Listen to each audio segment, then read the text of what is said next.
자, 이번에는 조금 전에 나왔던 리호남 이야기를 더 자세히 알아보도록 하겠습니다. 지금 쟁점이 그 리호남에게 돈을 줬느냐, 그리고 리호남이 필리핀에 있었느냐라는 거잖아요. 그런데 그 방용철 쌍방울 전 부회장이 나와가지고 이렇게 언급을 합니다. 김성태 전 쌍방울 회장이 방북 대가로 리호남에게 필리핀에서 돈을 줬다.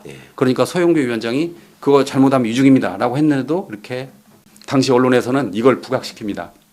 그래서 제가 그 한번 찾아봤더니 조선일보 기사를 신문 그 기사를 찾아봤어요. 그러면 이 뒤에 박선원 의원하고 봉지욱 기자가 나와가지고 반대 의견을 했으니까 일반적인 기사라면 공방 그렇게 써야 돼요. 그런데 그렇게 안 쓰고 방용철 전 쌍방울 부회장 리원하게 돈을 줬다라고 쓰더라고요. 이건 언론이 아니라 그냥 정파 찌라시라는 걸 입증하고 있는 거고요. 그만큼 어찌 보면 이자들이 다급해요 지금. 그간의 검언 유착 과정을 통해서 이재명 악마화에 앞장섰던 신문 아닙니까? 그 조선일보뿐입니까? 뭐 그런 것들이 많지. 그러니까 지금 여러 다른 언론에서도 제목을 방용철이 다시 인정했다 이것만 지금 뽑던데 다 공범들이기 때문에 그렇다고 생각해요.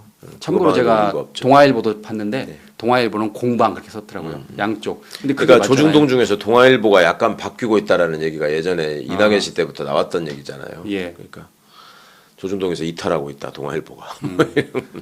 그 봉지욱 기자가 그 청문회에서 리호남의 그 사진을 스마트폰으로 공개를 합니다. 그래서 올해 초 사진이다라고 하면서 리호남이 최근에 북경과 블라디보스톡에서 활동을 하고 있다. 그리고 올해 초에도 대북 사업가를 만났다. 그래서 이제 봉지욱 기자가 이렇게 만나려고 시도를 해봤나 봐요. 그런지 참 아직 안 된 것 같은데 중요한 건 리호남은 필리핀에 가지 않았다. 그리고 만약 리호남이 그 돈을 받았다라면 본인은 여기 없었을 것이다. 그러니까 그거를 이 정도까지 다 나온 마당에 그러니까 국정원이 확인했지. 필리핀의 현장에서 그 회의 주관한 사람도 나와서 얘기했잖아요. 그 다음에 김성태하고 호텔방에 같이 있었다는 사람도 와서 증언을 했고 리오남 본인이 말한 거를 또 확인을 했고 이 정도 되면 기사 제목을 공방이라고 붙여도 안 되는 거죠. 방용철의 거짓말 이렇게 나와도 시원치 않을 판에 중요한 거는 국가기관인 국정원이 인정을 했잖아요. 그러니까요. 딴 때는 무슨 막 검찰이 불러주는 대로 기사 써놓고 나서 너 왜 그랬냐 그러면 검찰이 국가기관인데 그럼 믿지 말란 말이냐 이런 식으로 항변하는 기자들 내가 수타에 겪었거든요. 그렇게 편의에 따라서 말 바꾸는 이게 언론인지. 그리고 또 이제 박선우 의원은 2019년 5월에 리호남은 김성태를 만난 적이 없다라고 하면서 타임테이블을 공개했습니다. 그러니까 2019년 5월 10일에 리호남이 중국 대련의 병원에서 수술을 했다는 거예요. 그리고 하루 뒤인 5월 11일 퇴원을 했고 5월 12일 북한으로 복귀를 했다. 그런데 김성태 주장은 리호남이 중국 병원에서 수술을 하고 퇴원 복귀하는 그 시점에 중국에서 리호남과 이렇게 만나서 300만 달러 뭐 이렇게 협의를 했다는 건데. 그러니까 이제 윤석열이 믿고 거짓말한 건데 그때는 이제 그 사실이 또 드러나지도 않았고. 근데 그 리호남이라는 사람이 어떤 위치에 있는 사람이고 왜 필리핀에 갈 수 없었는지 이런 것들은 뭐 너무나 명확하게 국정원이 다 알고 있어요. 그러니까 리호남은 애초에 그쪽 담당도 아니고 저기 동북 삼성 쪽 그러니까 그 흑룡강성 길림성 뭐 이런 데 있는 데 있잖아요. 우리 동포들 많이 사는데 또 그 전에 그 말레이시아, 필리핀, 인도네시아 이쪽을 담당하는 사람이 딴 사람이 있었는데 문명준인가 하는 사람이 있대요. 이 사람이 말레이시아에서 미국 대사관으로 소위 말해 투항을 해가지고 그 탈북을 한 거예요. 그러니까 난리가 나가지고 그쪽에 북한 망들이 다 붕괴가 돼 있었기 때문에 거기 위험하게 리호남이 갈 이유가 없다. 그 시점에 그 시기에 그거를 뭐 국정원이 너무나 앞뒤 관계를 명확하게 다 알고 있기 때문에 이거를 뭐 그러니까 진실을 밝히는 건 그렇게 어려운 일이 아닌 것 같습니다.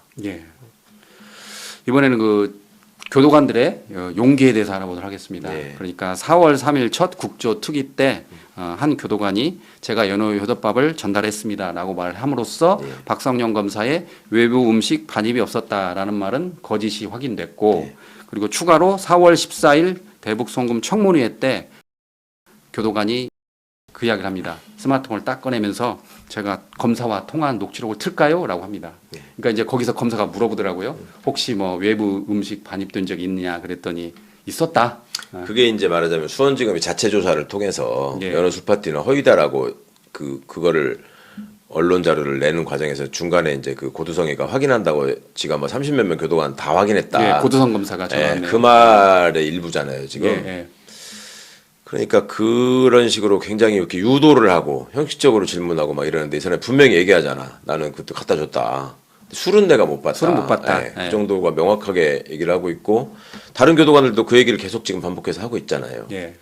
근데 저는 이 대목에서 좀 말씀드리고 싶은 게 제가 예전부터 변호사 생활을 하기 전 공직에 있을 때부터 소위 그 내부 고발자, 공익 제보자로서 역할을 좀 한 적이 많이 있었거든요. 예. 근데 그럴 때마다 말입니다. 이렇게 어떤 사안에 대해서 알게 되고 그거에 대해서 증언을 요청할 때가 있을 거 아니에요. 그러면 직급이 높을수록 거부하고 직급이 높을수록 거짓말합니다. 예. 제 경험으로는 군대에서는 그 자기가 경험한 일을 내가 좀 위험해지더라도 진실대로 얘기를 해야 된다라고 감수하는 계급이 중사까지고 중사. 아, 중사까지. 네, 공무원은 7급.